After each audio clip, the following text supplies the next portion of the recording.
पैसा आहे ना, तो खिशात किती आहे यापेक्षा मनात किती आहे याला महत्व आहे.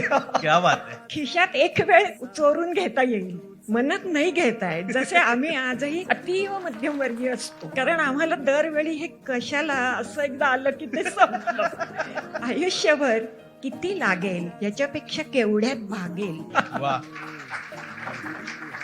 हा विचार करणारा वर्ग स्थिरतेची आवड असणारा आहे, शिक्षणात इन्व्हेस्ट करणारा आहे. त्याला वडिलोपार्जित फार काही मिळालं नाहीये, त्यामुळे तो नेहमी मध्यमच राहणार. बहुतेक मध्यम वर्गात घरात कमवता एकच आहे. बायकांनी कमवलं असेल, सपोर्टिव्ह इन्कम आहे, पण ते त्यांचं मेन इन्कम नाही. अशा प्रकारे मध्यम वर्गाची ही सगळी वैशिष्ट्य, आणि तो फ्लुइड राहील, तो बदलेल. त्याच्यात जायला धडपडणारे असतील, तसेच त्यातून बाहेर पडायला धडपडणारेही असतील, हे आपण समजून घेऊया.